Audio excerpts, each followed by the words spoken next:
Welcome to No Options with Ty Gibson, the show where life's toughest trials become the foundation for your greatest triumphs. Real stories, raw conversations, and the unwavering belief that you were built to overcome. Now, here's your host, Ty Gibson.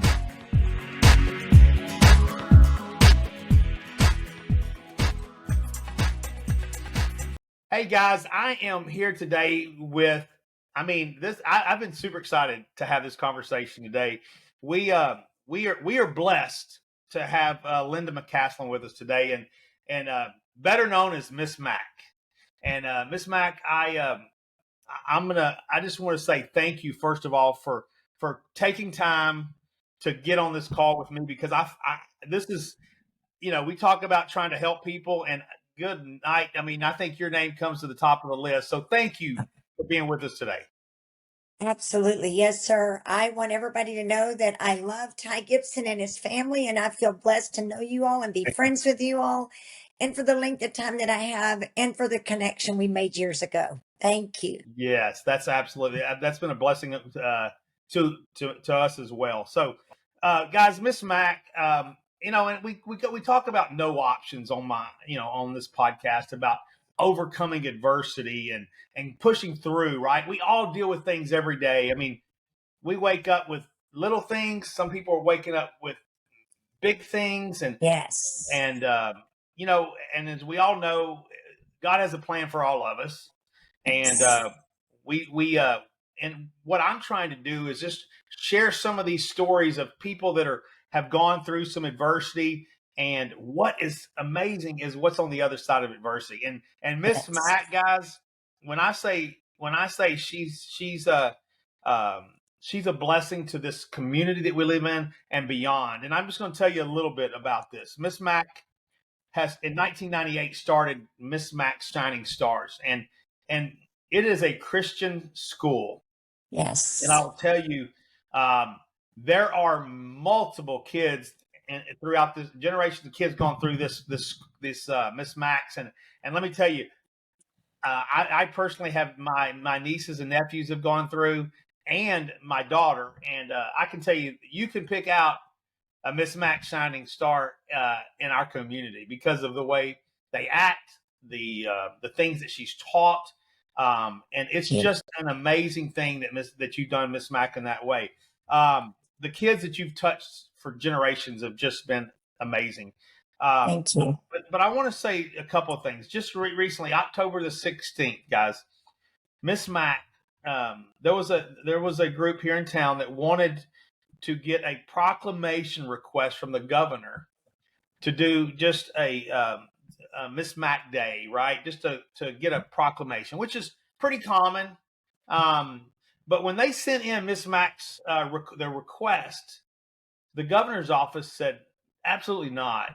Miss Mac deserves so much more, which was amazing, guys. And so what happened on October the 16th, Miss Mac received the Yellow Rose of Texas award. That is a award that honors women in the community that have impacted their communities. And let me tell you, that is not a little deal. Miss Mac, what a great award. The Yellow Rose of Texas. There's not many people that can say they received was commissioned from the governor to receive this award. So congratulations on that. That was amazing. And I was honored to be there when they surprised you with this award. So thank you for letting us all and the impact that you've had, but well-deserved award there. Thank you so much. I give God all the glory for that. FYI. That's Thank right. you. Thank you. So And I didn't really know, I have to be honest with you, I didn't really know what the Yellow Rose of Texas was all about. So I had to do some looking up on that when I got home that night, in tears for about 5 nights and checking it out. So I'm extremely grateful. Thank you. Well, it Thank was you. well-deserved. And if you guys don't know what the Yellow Rose Award is, you should look it up, because it is a very impactful award. And Miss Mac's name is listed on that list as a recipient, and with a lot of very well-recognized women in our state. So congratulations again, Miss Mac, on that. Okay. Thank you. let's jump in. I was always amazed the impact that you have on these kids. But then when I really heard your story, it was even more of a blessing. And I wanted to kind of share with our audience. We all, sometimes people think, oh, it was just kind of a silver spoon and handed. We got this and we got that, but that wasn't the case for you. You grew up, I guess, was born in Corpus Christi, but was raised in Waco, Texas, Yes, right? sir. So, Yes, if you don't sir. mind, will you tell us a little bit about your childhood and then kind of get us up going on kind of where adversity kind of played a role in your life? Yes, sir, absolutely. Okay, in Corpus Christi, from my understanding, of course, from my mom and my dad, as I was a little bitty girl, born there and lived there until I believe I was like 3 or 4, maybe I think it was more 3. And then we moved to Waco. My dad was in the Air Force, so there was some traveling with him, but not, we didn't travel with him. My mom and my dad were married early on. My mom, I believe, was 16 years old. My dad, I believe, was 19 at the time. And in Waco, I have two brothers. I have it's my older brother Benny Steve, my next brother Douglas Bird, and then myself and my sister, my baby sister Debbie. We Our mother obtained, she was healthy as a tick. And my dad, unfortunately, he obtained the alcoholism addiction early on in their marriage. So, from the time that I can remember all through my youngsterhood, prior to my mother departing this earth ill, my dad drank a lot. So we would be at home with our mom a lot in the evenings, and she would bring her mom over and my grandmother, and we would stay at the house there and wait until dad would come home at night. Well, many times when dad would come home at night, unfortunately, even though his children were asleep, we would hear the rowdiness, and I'm not, God bless him, and God rest his soul. But there was some abuse that went down. Mhm. So, anyway, my mother obtained cancer Mhm. whenever I was at the age of 7.5. She was healthy prior to then. So, the last year and a half, and she was a saint. I don't think I ever heard her say a cuss word. I never saw her take a drink of anything other than soda or water or tea. She was just a saint. And she was a phenomenal mom. And I know I was young, but I remember her that well. But when she got sick, we would see her. They actually set up her hospital bed. She had ovarian cancer. They set up her hospital bed in the front window of our home at the time so that while his children were outside playing, we could see her in the hospital bed right there. And she could watch us while we were outside. Well, at the age of 9, she passed away. They had placed her in a nursing home the last, I think it was 6 months of her life. So we would occasionally go and visit her in the nursing home where she didn't need to be. She was only 26 years old, but and beautiful. But when we would go visit her at the nursing home, she was nothing but positive and a blessing to us. So I remember that very well. I do remember right prior to her dying, or we went to see her like a week before she passed away. My father sat us all down. They came and picked us up at school when she passed. My father came and he sat us all down in the bedroom of our home and told us that the story, it was a place. I want you to hear this story because this story, I'm 67 years old, and this story has really been a part of my heart for all of my life. Is he told us that he had went to see mom the night before. Mom had seen an angel visit her room in the nursing home and told her that it was going to be time for her to depart and to see Jesus, and that we were going to be granted that next day to be able to see her, so that after we see her, then that was her time to go. So as silly as that story may sound, it was very realistic. Is it? And that's what's held me tight for years. That's Mhm. probably where my faith started to grow tremendously. I was baptized after my mother passed. I was baptized, I'm going to say probably 1 year after. Um, it meant that much to me to follow the Lord. But I don't want you to think for a minute that because I dedicated my life to the Lord, that I was not going to veer off and go a little bit to the cray cray side, because I did. Okay. But I do have to tell you that from that point forward, we lived with my grandparents. My dad, he got married immediately after God bless him, he married 5 times after my mom, probably seeking out someone like her, but he wasn't going to find her in the bar. Okay. Anyway, so Wow. with that being said, we lived with my grandparents. My grandparents were old, so they couldn't take care of us that long. So then we went from there. My great aunt found us a home at Texas Baptist Children's Home in Round Rock, Texas. And so my oldest brother was 16. He didn't have to go live at the home. He lived with my grandmother, and grandfather. My second brother and myself and my sister, we went to the Texas Baptist Children's Home. My brother was, so I was at age 11. That meant that my brother was probably 13. And then my sister was right at 9.5, 10 years old. We were very close in age. My second brother, who was at the home, he got kicked out because he wasn't happy there. He didn't want to be there. So unfortunately, it didn't last long for him because he wanted to go back to Waco. And he went back there and he lived with my uncle and my aunt. Myself and my sister stayed there at the home.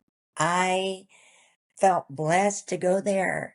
Why? I don't know.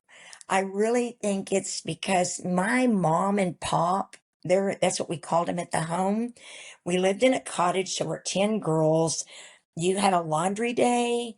You woke up every morning and you did chores. Chores. Like you made your bed, and I still do that to this day. Immediately when I wake up, I make my bed. You make your bed, you go down to the dining room, you bless your food, you eat as a group, and then you did your morning chores. So the morning chores could be anything from you wash the dishes or you dry the dishes. And these are all by hand, no dishwashers.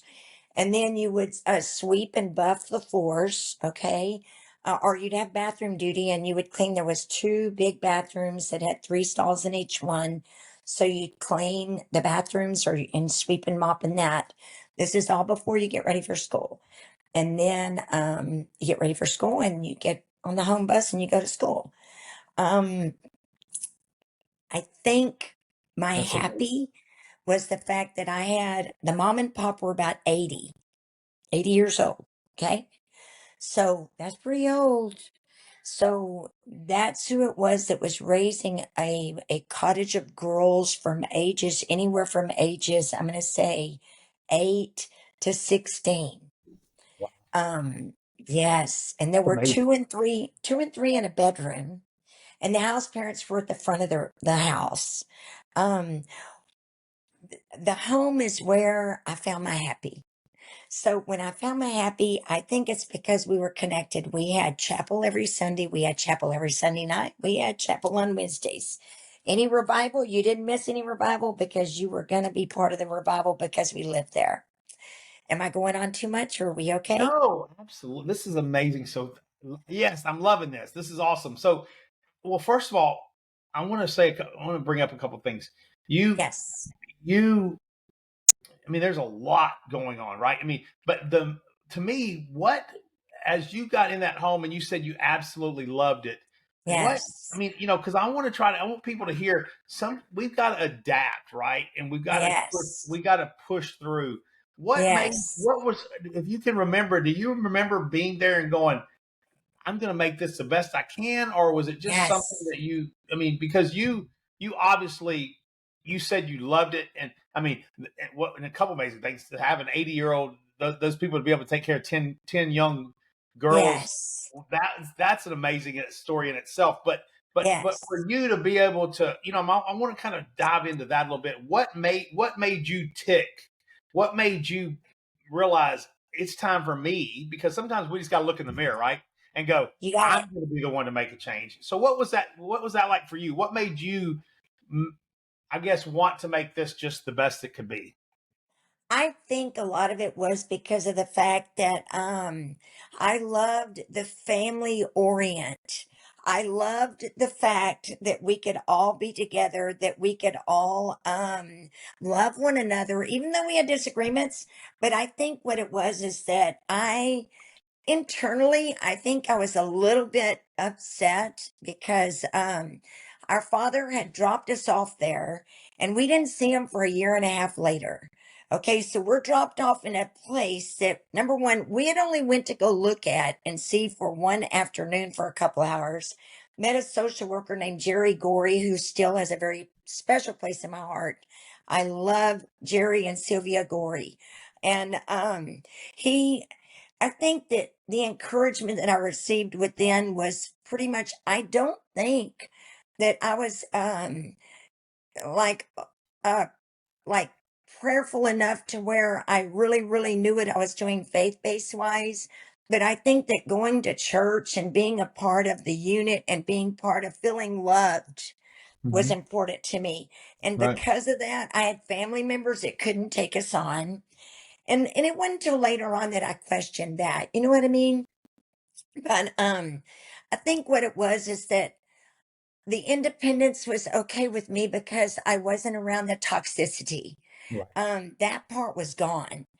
And that I just decided when I got into high school, when I went into school and everyone was so nice and I was nice, but I never thought a moment about being an orphan because that's not what I ever thought I was. I think I just thought I was just put in a place to where I could be taken care of. I didn't realize, what was realistically going on, other than the fact that my father was an alcoholic and I was happy with where I was at.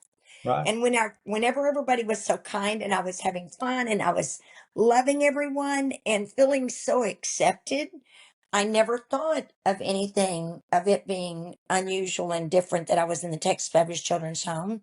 Um, so I never felt sorry for myself because I'm not that person. I do not want to feel sorry for myself at all because there's a lot of people that go through a whole lot worse than that. And so I was driven, I guess, I don't know, I was inspired to Hmm. make it the best that I could. I tried out for Dragonettes and I was blessed I made it, That's all. which is the dance team for Round Rock. And you have to know, I'm from the Texas Baptist Church, so I'm not made Dragonettes. Well, that's a great story right there in itself. And that's something we talk about, right? And one of the things that I always bring up is, there's three steps, right? And I always say, we have, you got to grow or die, right? When you get into a situation, Yes, we're either growing or we're dying. And when I say dying, yes, we don't want to let dreams and things come in. And for you, you were taking a situation and you're growing. You weren't absolutely. letting that bring you down. And I think that's one of the things we talk about when we get in a situation. Are we going to make it? What are we going to do with it? Right? Are we going to get better? Right. Are we going to get better? Or are we going to let it pull us down? And That's in your right. case, good Lord, you made the Dragonettes. I mean, I can only admit, that's awesome. So, I was so that's a, excited.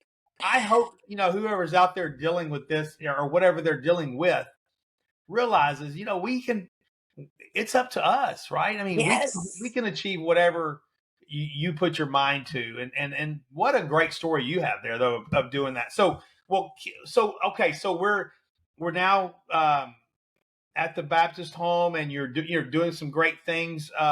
So, talk through the rest of like schooling, and then maybe your exit out, and kind of go on from there. Okay. So here's the deal. Then I went from Dragonettes. The next year I tried out for cheerleader and I made it. And I'm not telling you this to boast. I'm saying everybody No, has to know that when you love people and when you're good to people and when you are sincere with people and you want to be friends with everybody, no matter what, yeah, I feel like that God just takes you to amazing places. And I was a happy person. And then in high school, from that, I met my husband, who has been my high school sweetheart, and we've been married for almost 50 years. Wow. But know that I went through some adversity there. Okay. I went from, well, I met him. I was fostered out by a family, a wonderful family, James and Willa Mae Palmer, and they lived. So y'all need to know, I went from living at Texas Baptist Children's Home into being fostered into a a really nice place. I mean, they lived in Balcones Country Club, and I mean, I didn't think anything of it other than the fact that they had a daughter and a son. The daughter and me connected. We were great friends, and it just went from there. And then the next thing I know, I didn't even know what foster parenting was, and they wanted me to live with them, and I was like, oh wow, this is huge. So I went and lived with them for a little over a year, and it was wonderful. It was beautiful. But Doug and I, Doug was older, so was graduating high school, and he was going to University of Texas. And I fell head over heels in love. I mean, I'm sorry. That's just young puppy love. God forgive me. And I think a lot of it was because your dad is absent from your relationship at home. So it's kind of seeking a whole new avenue. Sure. Anyway, we, we married young, and part of that adversity is that you go from I made a decision to step out of the faith boundary. When I say step out of the faith boundary, I'm talking about the purity and the biblical aspect. And so I um was expecting. Okay. So my senior year, I found out that I'm gonna have a baby. Okay. This is the first time I've just spoke of this. And that Doug and I decided we're going to get married on February 14th, 1976. And I went to the principal and I fought a battle because I had more than enough credits to graduate high school midterm. And I knew that if everybody saw me pregnant, that I was afraid I was going to be looked down upon. And I was still high on life, okay, very high on life. But I had my first youngster at age 18. Okay. So let me tell you about the graduation real quick though. I did go, I walked the stage because the deal that I made with Leonard Kiley, who was my principal, is that I have enough credits, and because I have enough credits and even more credits than I needed, and I had been through a lot of the school as far as like vocational office education, and served as an officer on that, and cheerleading and varsity and dragonettes and all that, that they knew that my soul was right, that I know that they knew that I veered. So anyway, I went back to graduate May, and I walked the stage. Well, whenever I went to see everybody, of course, they were like, oh my goodness, because I was already 5 months pregnant. So I was kind of big, or 6 months. But they were great. I mean, for the most part, they were in shock because, I mean, I was that prim and proper girl. And then and I was still prim and proper, but I had made a decision in life that I should have waited until later to make. Okay. So anyway, we had our son, and I went to work full time, and I've been working full time ever since, but I've been in education for 40 years. We had another son, Jason. Josh was our oldest. Jason, we had another son 3 years later, and then we had Jessica, our daughter, 3.5 years later. So that's our family in fulfillment. That's awesome. What I mean, thank you for sharing, because I mean it's you know is as we talk about this, there's so many people going through similar Yes. stories. We've got, Yes. I mean, we all have some similar stories, but what's so amazing to me is that your story is what what you're talking about, and it's such an awesome story. But what's even amazing is where, after coming through this adversity, what you've done with it, right?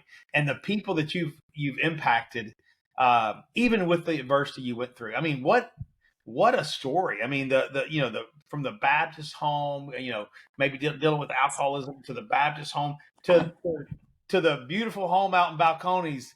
But I mean, just the steps of life, and the adversity that you had to deal with. So, and then making the drill team and the cheer team. That to me is amazing, because it tells people, if you want it, you can do it, You right? can do it.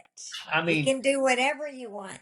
and one of God makes everything possible. isn't that the truth? But one Yes. of the things, and I'm going to veer off just a second. We talked about grow or die, right?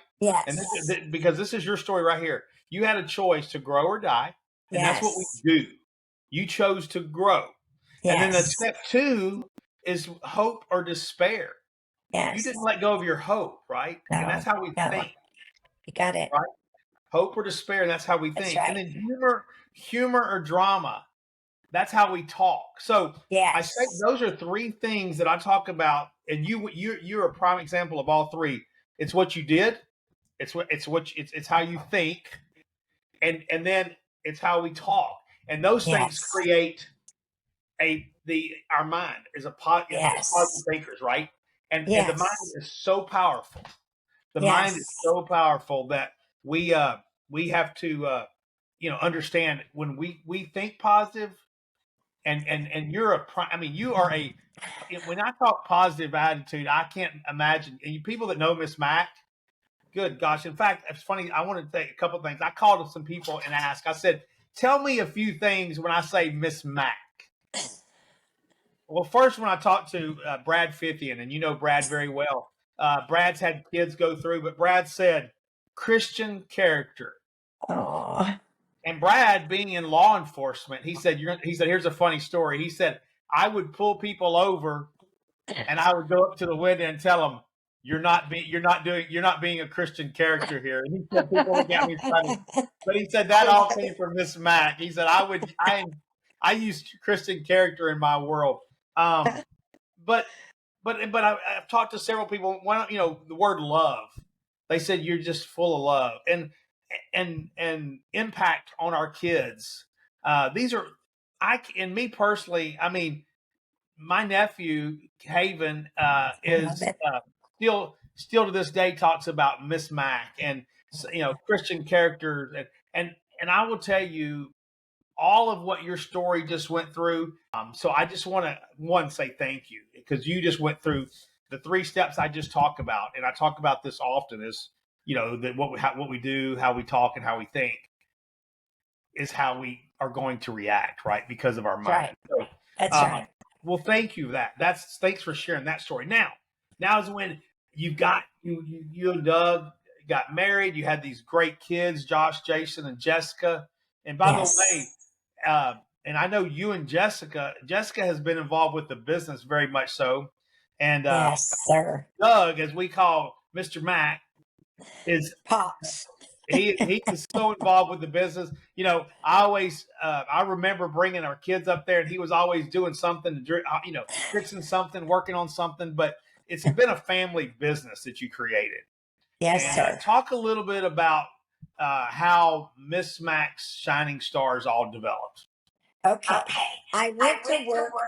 I when I was when I first worked as our children were born at the city of Round Rock as an accounts payable receivable clerk.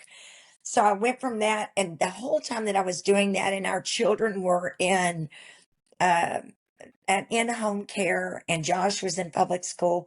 All I could say is, I just want to spend time with my kids. This just isn't it. This isn't it. Um, so that's when I veered off. A friend of mine, they bought the home that Doug was raised in, and it was called Cornerstone Connection. It's a private Christian school or it was in Round Rock. So they came through. Doug and I were renting this house while we were building a home in Georgetown. So me and Doug and the kids were renting his parents' home because they had bought a 65-acre plot in Ocala. Um, on the ranch. Anyway, we were renting this home while we were building one in Georgetown. And they came through, my friends did that I went to high school with. His name is Kelly Kincaid. Him and his wife came through. I was keeping two babies or three babies, and then I had Brinley, the baby. That's what I did that one year because I was looking for something else to do. I didn't want to do the bookkeeping anymore. So they came through to look at the house because it was up for sale where Doug was raised, and they scooped it up and bought it. Well, the officer that was at my big award that was non-deserving, but I'm so blessed and so grateful. Derek Garrison, he was one of the babies I was keeping, and they were like his godparents. So when they saw that Derek was there and I was feeding him that day in the high chair, they went, "Oh my goodness gracious." And I asked them, "What are y'all going to do with this place if you buy it?" And they said, "We're going to turn it into a preschool." So that's how the education in me got started, is that they were Oh, looking for a twos teacher, a 2-year-old teacher. And they asked me if I'd be interested since I was fixing to be done with the baby stage of the babies. And I told them I was very interested. I wanted to work with children. So that's how I got started in education. I worked at Cornerstone Connection for 13 years. Um, I was a 2-year-old teacher for the first, I think it was the first 2 years. And then I stayed in with Jessica one year because she was going to be at the age where I was going to have to be her teacher. And I said, that won't be fair. It won't be good. Because not that didn't have boundaries, but because of the fact that that's not fair for a 2-year-old, because they've got to have lots of love, and sharing is not their cup of tea for sharing with all that many children. So I went back to work for them when Jessica was 3, and I was a threes teacher at that time. Then I went up to teaching pre-K. Then I went up to teaching private kindergarten. And then her school grew to fourth grade. And so then I was the director of her school while the owner was stepped out to have babies. And I directed and taught for a couple years, but then it got a little bit much by directing and teaching. And so then I became the admin of it. And that's when I received my directorship credentials and kind of ran the school for her. I did that for several years, and I prayed for at least 4, if not 5 years, because at that time, our home was built further on, and I was commuting back and forth from Georgetown. And this was right behind, it used to be called Farmer State Bank, right over there off 35, right across the street from the Texas Baptist Children's Home. That school was. And I prayed, God, if I'm supposed to keep doing this, is there any way I can have my own? And I want everybody to know, do not think you have to have money or that you have to have fame to make things happen. The number one thing that you have to have is faith in God. And that doesn't mean that you're a Bible thumper. It doesn't mean that you go to church every Sunday. It doesn't mean that you read the Bible every day to be the perfect human. There is no perfect human. So just know that, talk about spiritual growth. I had huge spiritual growth in the years that I taught because we taught Bible stories. So that's where my faith also was inspired. And it was almost like the tree of life, is that everything just came into place. Um, and one after it was probably my 12th year at Cornerstone, the lady that owned, which was at the time Rainbow Play Center here in Georgetown, where I'm at now as Miss Mac Shining Stars, she came over to me at the school and she said, "I want to introduce myself." And she introduced herself and she said, "I want to know what you do over here because I hear about this school over in Georgetown and I kind of want to mock and see what's going on." I said, "Okay, no problem. I don't do anything different. I just love the kids." And I want y'all to know that I prayed so avidly about it and prayed to God and told him, I promise I'll give back. If you'll just give me this opportunity, I promise with all my heart, I'll give back, Lord. I'll give back. No matter what it takes, financial. I didn't have any money. So when she decided within that year that she wanted to sell, she reached out to me and said she was wanting to sell the property. And so I'm going to tell y'all what a dodo I am. And it worked by God's grace, is that I introduced to her. I said to Doug, here's what I'm going to do. I'm going to offer her $5,000 down. Don't ask me where I was going to get it from because my dad was in and out of our life at that time, in and out. I mean, he'd come in, he'd be okay. He was on his fifth wife, and we loved her. She was good stuff. But anyway, he would come into the life and he'd flake out again and come back into the life, and he'd be a grandparent and a good grandparent, and then he'd flake out again. So that's what was happening there. But the $5,000, I said, if you'll take 5,000 in the first 3 years, you'll do a lease purchase plan, because at that time lease purchases were popular. Yeah. If you'll do a lease purchase plan for the first 3 years, and every dime of that $5,000, it was 25,000 down. My dad loaned it to me by God's grace. He loaned it to me. He was in my life for a bit. He loaned it to me, but he said, you will pay it back. And I said, I promise you, I will pay it back. And if they would do $5,000 a month with me for the rent for 3 years, that after 3 years we would cap it all that 5,000. I put on this sheet, this fact sheet. I sent to them and drew it all up. And I don't have education for that. I'm not smart for that. Is that I proposed this with them, and I said that $5,000, every bit of it will go to principal, not a dime to interest. And anyway, we got an attorney and we did that, and the attorney they didn't have to have a retainer. It was someone that I knew, and they floated it and let me do all of this, and was my backup. Well, the owners told me when we signed off on it, they said, I want you to know something, Linda. Whatever you put into this financially, they had two ratty vans. I'm not trying to be rude and ridiculing. The state was about to close their facility down. Oh, It was not good stuff.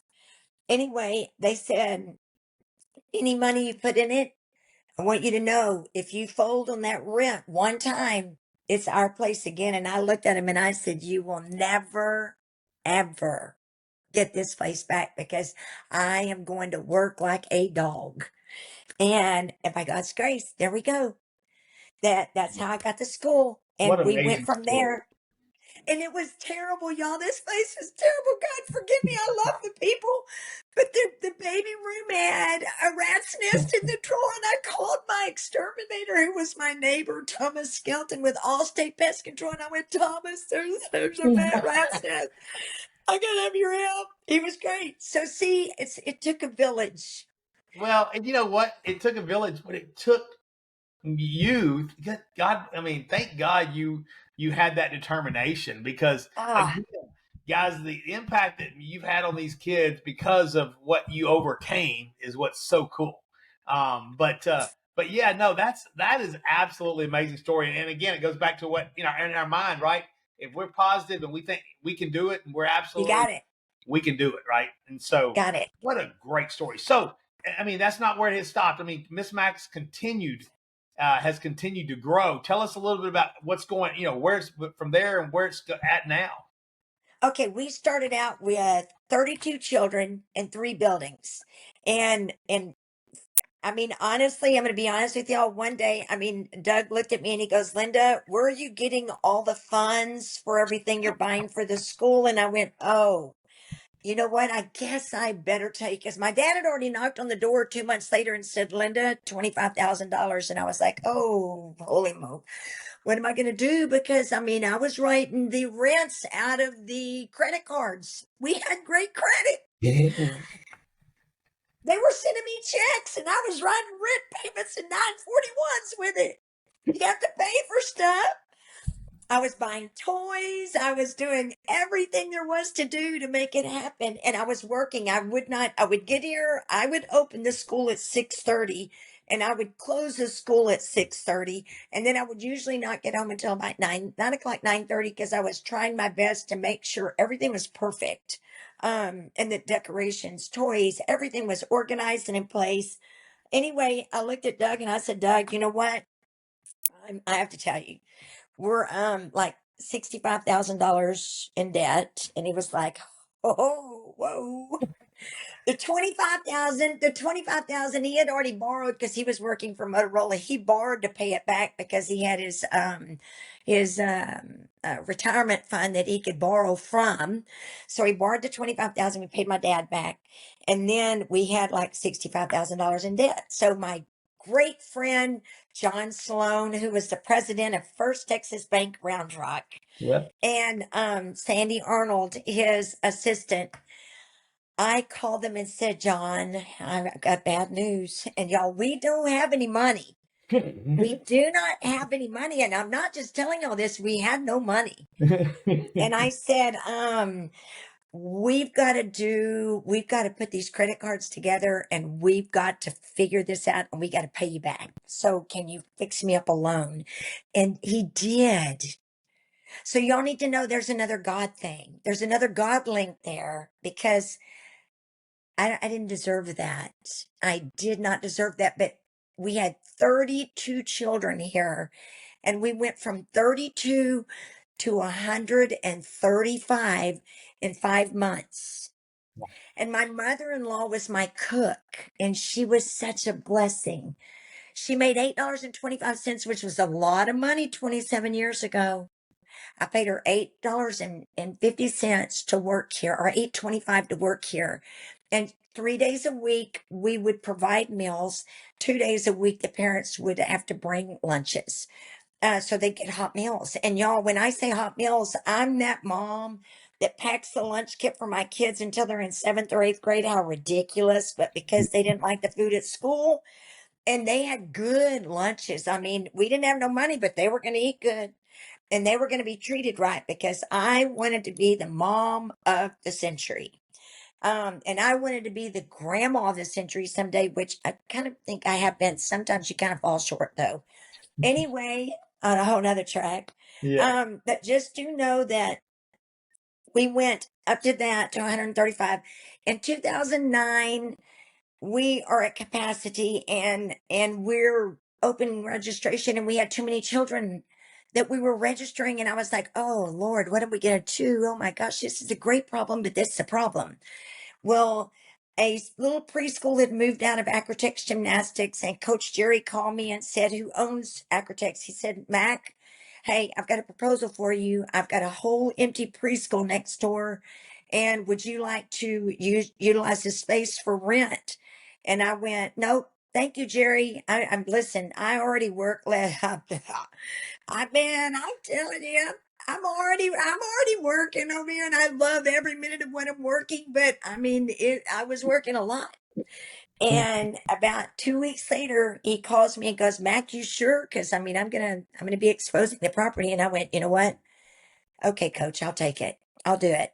We, at that time, proposed a rent payment with him, and we utilized that space for private school. I had a group of parents that were pushing me and pushing me and pushing me, being Mr. Ty Gibson's family too, to go through 5th grade. And so each year they would push me to go one more year and one more year and one more year. And this group was strong. Now, Ty's sister's not as strong, but the rest of them real strong. But anyway, we did. We did through 5th grade. And y'all need to know, I was feeling a bit overwhelmed, but I had an admin, Holly Braun and Jennifer Eppard, that, and all of my teachers, my saving grace. I've had teachers here that have been with me. If you look on my website, thank you, Jesus, that have been with me anywhere from 4 years to 27 years. And when when COVID happened, unfortunately, I prayed a lot, but Zoom was not my deal. Zoom is not a personal Right. touch. You're right. So Zoom was something I didn't want to do. And I want y'all to know I so surpassed that Ty's daughter was with me too. And his daughter is a beautiful blessing. A beautiful blessing. If you know anything about them, you're going to know that they have been a blessing to Reese and them just a blessing. But so not to skip over and you can tell I have ADHD uh, because of the way I It's fine. talk. It's But just to know that I, s- I prayed to God religiously. Okay, what do I need to do? And I gave the phase 2 is what we called it, away to a family, for a very small amount because it wasn't the money I wanted. I wanted the ministry to continue. fine. And the ministry still continues now, and it's called Georgetown Christian Academy. I'm not tied with them, but I pray for them that everything goes wonderful for them because they want it to be like around our Christian and to grow this community. And Okay. they're still planning. Yes, Just so everybody understands. So Miss Mac's still there. Miss Mac Shining yes, Stars. You just brought your class, some of your uh, higher grades over to the. Is that correct? that's right. Okay. I Okay. had my preschool and then Okay. I had kindergarten through 5th grade.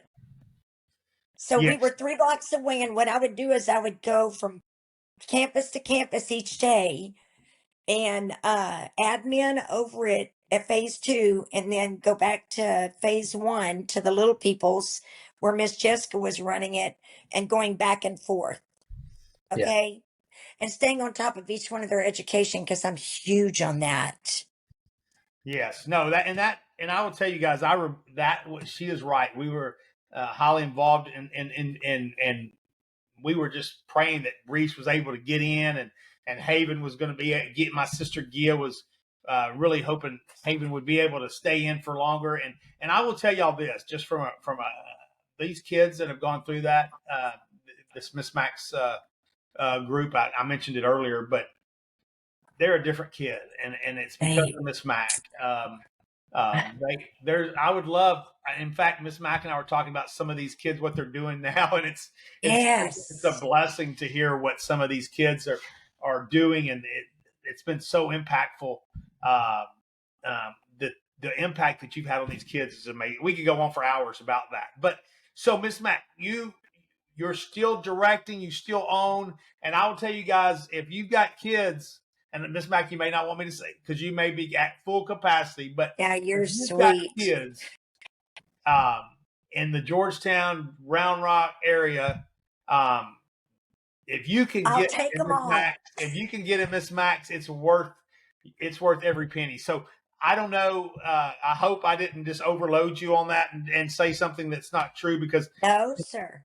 I know she loves these kids, and you definitely see an impact from that. So thank you for that. Now, tell us tell us what obviously what the role looks like now, and are you now that y'all split? What's going on with you there? How are you handling it? And I know you're loving on kids because that's what you do. But what does that look like? What does it look like for you now?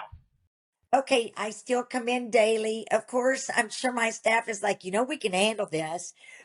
And my daughter Jessica has absolutely been my saving grace. And the other person that has been with us just as long, 25 days shy, is Allison Barnett. She's my kindergarten teacher. We've had so many that are amazing that are still with me, and we're more like family. So when we have a disagreement, we talk about it, but then we give big hugs and we're over it. But know that I come in daily. I still keep up with the progress of every child. I still implement all testing and things that go on. I still implement the fact that we do daily notes. We write daily notes. We're not going to do computerized daily notes. And I'm going to tell you why not, because I don't believe in technology. That's great. When technology goes down, what do? Okay, so we don't do that. We're still dinosaur. We write the daily notes because it lets the parents know a little bit about their child and what their child goes through each day. And it's awesome because I was that mom that would read the note. Um, know that we still do, we are a Christ centered school. Do you have to be a believer to come in? Absolutely not. But I bet you $10 you're going to be a believer going out. And I say that because you're going to see how the children grow. It's amazing. We teach them the fruits of the Spirit. We teach them kindness. We teach them love, joy, peace, patience, gentleness, self control. We teach it all, but we teach them also the boundaries of life. That there is consequences for wrongdoings, and that's real, people. It's just real. And I know there's things in place like gentle parenting and what have you, and that's great. That's wonderful. That works for you. Know that I am 67. So because I'm 67, I still go back and believe in the fact that we have to have boundaries in place. We have to know there's disciplinary. Harsh? No, my dad was a harsh disciplinarian. I don't believe in that. I'm not a yeller. I don't believe in yelling. I don't believe in disgracing a child. I don't believe in talking a child down. I believe in lifting every little soul up. Because you know what? When your confidence is right and your self esteem is right, you are going to flourish. And know that when they know, we teach them that we have Jesus in our heart. Because we have Jesus in our heart, we can be kind to one another because that makes Jesus happy. Know that I had a child years ago that went to the doctor and he had some stuff going on. And he went to a heart doctor, and the heart doctor showed him a picture of his x-ray, and he didn't see Jesus in the x-ray. And the child said, the mom told me that he looked at him, Cole looked at him, and he said, I don't see Jesus there. He's not in my heart. Where's Jesus? And the doctor, thank God, was a believer and said, you know what? Jesus is there no matter what. So you don't see him, but that's what that's all about. It's because you don't see him, you have faith in him. Yeah. So it was amazing to hear that, and not to veer off in that, but I just want you to know children grow up with a foundation of love. We pray simple, sweet prayers, and knowing that we have a heart for Jesus and that we're kind to one another, and we yes sir and yes ma'am and no sir and no ma'am, please and thank yous, and those kind of things go a long way in a negative world. So that's where, if we can be one positive influence upon someone else, know that you're doing the work that God puts you out to do. You don't have to do anything extra. You give him yourself and he'll take care of the rest. So Absolutely. Miss Mack, you're not you cleansed, you're you're all, going to be cleansed. No, it's true. It's so true. If absolutely. you will give yourself to him, no matter if you are drinking and you're doing drugs and you're on the wrong path, know that my scripture here is train up a child in the way he should go. Even when he is old, he will not depart from it. And that's Proverbs 22:6 in the Bible. But no, I've not always known that, but someone did me right. Someone did that to me. And because I know they did it to me, I'll be able to grow going forward. It's amazing. Absolutely. Amazing. God's beauty is amazing. But he wants you like you are. You don't have to change before you get him. Hey, that's awesome.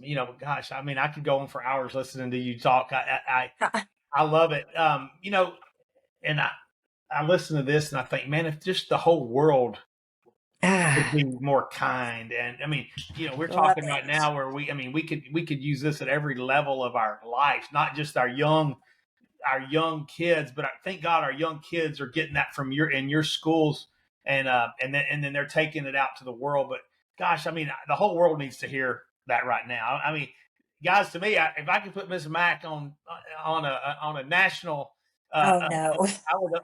the world needs to hear a little Miss Mack. That's all I can You're say. so sweet. Thanks for being so kind. I fall short. I'm a sinner. I fall short just like everybody does. But I pray every day that he will take me by the hand and he'll guide me and lead me and give. And give. Because the money you give to people and to your church or to individuals that are in need. That money, everybody, belongs to him anyway. He's the one that grants you the money. We'd have nothing without him. So you know what? Give it back. You reap what you Wow. sow. He'll make sure you get. I love it. Yes, yes. I mean, again, Miss Mack, it's what you're saying is just something that we need to echo throughout the world, and I hope. I wish this message would just continue to grow from others, and I hope whoever's listening to this, if it's something like this that is pulling on your heart and pulling in, please reach out to us. Let us know how we Yes. can help. Because Yes. I'm we've got to link arms. Like I say all the time, we've got to link arms and get through this life together, because it's not easy. Absolutely. It's not easy. That's right. It takes positive thinking, and it takes people like Miss Mack to just continue to pour into us about positivity. Now, Miss Mack, I'm going to ask in closing. If there was something that you could tell our audience, what that just to leave with today, what would it be? I mean, what is it you want these to take away? Okay. I want everybody to know that adversity is life. Okay. It's part of life. But if we didn't have adversity, we wouldn't have anybody else to reach out for. Okay. And I really believe that that's what God has, that's what's happened. And unfortunately, Adam and Eve caused sin, and we're living it. We're living that life. But know this, that gratefulness, be grateful for the smallest things in life. Be grateful for everything that you have. When your car breaks down, say, thank you, God, I have a car. You know what? I know you'll help me get through this. The refrigerator breaks down and all the food goes rotten. You know what? Thank you, God, I have a refrigerator. Know that for everything, there is a reason, and you have a choice in life. I have adversity in my family, and I have it consistently, constant. But you know what? By the grace of God, we'll get through this. Everything happens for a reason. We'll get through this. But know that at the end of every day, whatever you're lacking, there's a reason for the lack, and whatever you're needing, you will be granted. They're necessities. God will make sure you're granted those necessities. Don't give up life, because life is a gift. We have an opportunity to spend an eternal life in heaven. Oh my gosh, y'all, can y'all imagine? There's no pain, no worry, no anxiety, no nervous. I was so nervous about this. Nothing. There's nothing that's going to stand in your way. And I want everybody to know I couldn't do a thing that I do without the love of God. And I love all of you. And I want your life to be blessed with the very best that God has to offer. God bless all of you. Thank Thank you, you, Miss Mack. Mr. Gibson. Oh Thank my you. gosh. I mean, we all could listen to this a lot longer, I know, but I just want to say, again, our community has been absolutely blessed with you, with the kids that you've helped grow up in this community and around, and they've all gone off to different places and they're doing their thing. But thank you for what you do in our community. Thank you what you continue to do in your family. I mean, Jessica and and, Thank and, you. and Mr. Mack and all of y'all, and Miss Barnett and all that group Ah, over there. You guys are doing some amazing things and continue to do. thank you. I Um, couldn't do it without him. I know it takes, as you know, it takes good people, and Yes. you attract good people. You're But so again, Miss nice. Mack, thank you for your time today. And I can promise you guys this is if again if something, if you're going through something, push through. Yes. There is light on the other side, and Yes. I'm glad to share Miss Mack's story with us y'all today, and let us know if we can help, guys. Thank you again, Miss Mack. We love you. Thank Thank you, you. Miss Mack. I love you all. You have a blessed day, a blessed week ahead, and God bless everybody. Thank you, Miss Mack.